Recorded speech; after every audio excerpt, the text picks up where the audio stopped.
It's nothing like Friday nights putting the car together in the Donnybrook car park. At least it's the pub car park. And in the meantime, you blokes can go over there where I'm pointing, to the playground. Hey, these are the likely culprits right here, over there. We go to the pub. And then you can go to the pub after you've been in the playground, alright? Not the other way around. Alright. Hey. What would we do without Champion Auto Glass? Oh, big round of applause. Hey. Look at him go. God, please.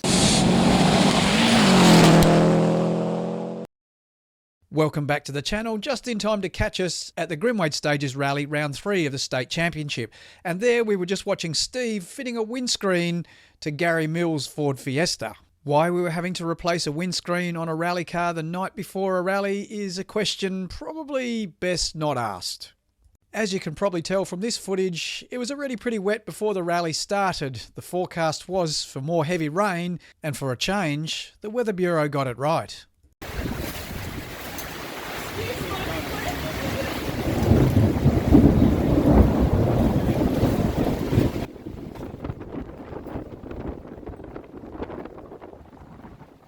Alongside the local waterbirds, over 50 cars had entered the rally, and out of those, we were fielding a team of 6.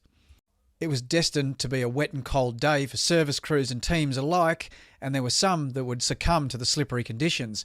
Here, Dave Thomas and co-driver Mandy Lister overshoot a corner and have to back it up to keep going. Unfortunately, a bit later in the rally, they wouldn't be so lucky, and they'd have a little bit of a nudge with a tree. They weren't orphans amongst the front runners, unfortunately, with Max McRae and Matt Kieran's also having trouble and finding the scenery. Setting the pace and building an early lead, Craig Rando and Scott Beckwith did well in their WRX. Unfortunately, a gearbox issue intervened and they were out early too.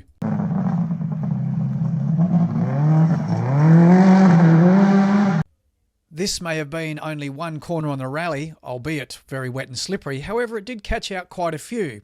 It certainly wasn't the only one, and we'll come back to this corner a bit later on.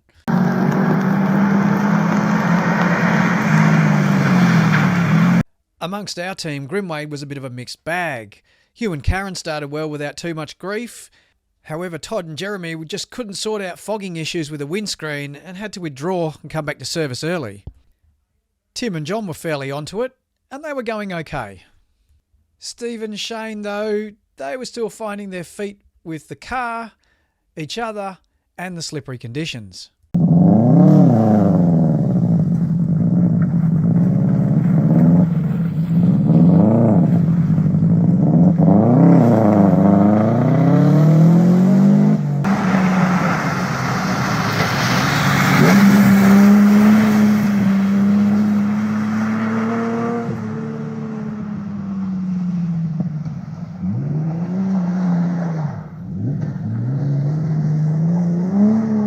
Again this year at Grimwade, the clubman didn't have a service, so it was 4 stages and rally finished. So let's have a look at how it went together.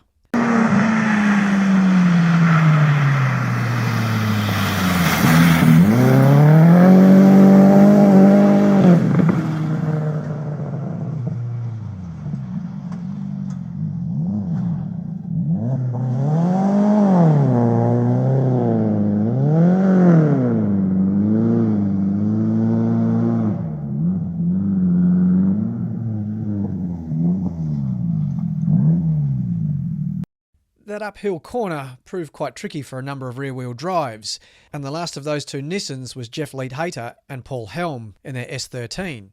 Despite that little setback, they actually went on to win Clubman Masters.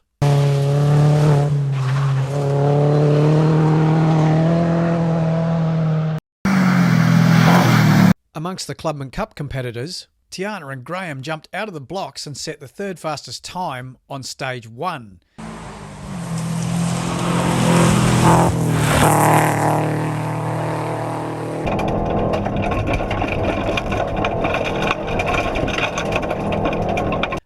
Unfortunately, on stage 2, it all came undone when they just slipped off the road and got the car stuck and lost some 18 minutes.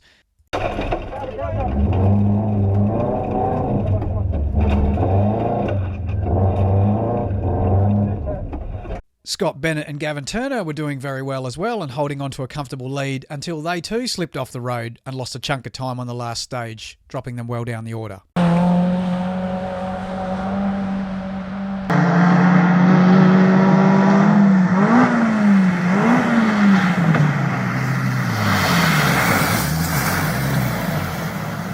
Damien and Gayton didn't feel they were having the best rally. They had a broken selector cable hampering second and fourth gear changing, and also Gayton was sick.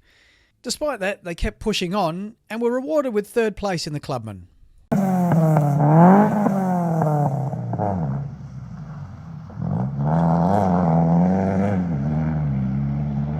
Mick O'Connor and Eden Hughes in their XL were doing very well. Unfortunately, they too succumbed to the conditions and got stuck, losing a chunk of time. All of the dramas gave a reshuffle to the order, and it was the Wright brothers in their XL that finished second in the Clubman, with Carter Smith and Lockie White taking the win in their XL. At the midpoint service, we were finding out how challenging the rally was. The drivers and co-drivers looked fairly drained, and they'd only done 4 stages. The conditions, if anything, were deteriorating, and they still had the night section to go. Still, we were thankful. None of the cars had a scratch on them, and that's always a good sign.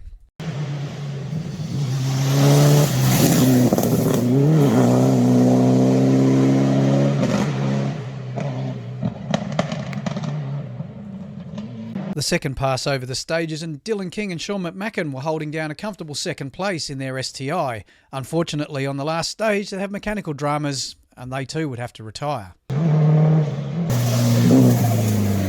Unfortunately, on the second group of stages, Todd and Jeremy still had fogging issues, and they decided to call it early and preserve themselves in the car. Okay, I think that's enough of the retirements. Let's talk about how everybody finished up. Steve and Shane finished a respectable 15th, and it was their first wet and dark rally as well. Hugh and Karen found the second pass over the stages even more challenging. However, they did very well and finished 11th.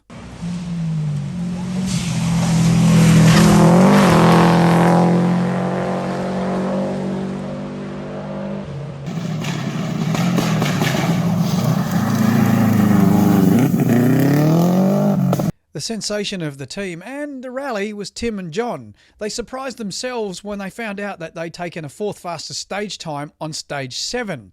They went on to finish the rally in a solid 5th place. Well done, guys. Good result.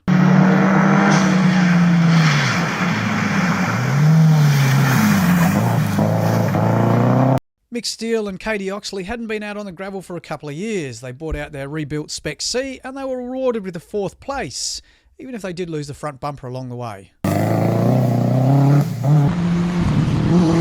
Onto the podiums, and in 3rd place was Pete Rullo and Jimmy Marquette in their AP4 Peugeot.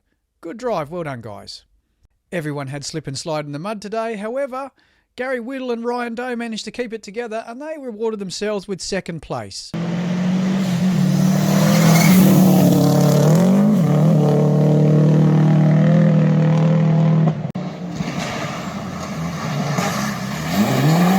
Driving cleanly and quickly, Ben Searcy and Damon Nicoli brought their Lancer Evo 9 to the win. It was very convincing, with a 5.5 minute gap to 2nd place. Just keep going, just keep going.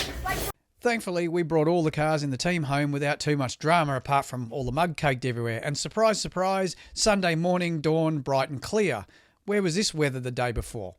Next rally, we're heading further south for the Carry Rally in Manjimup. In the meantime, thanks very much for watching this video. Hope you enjoyed the coverage of the 2022 Grimwade Stages Rally. Please like and subscribe, and we'll catch you again soon. Cheers.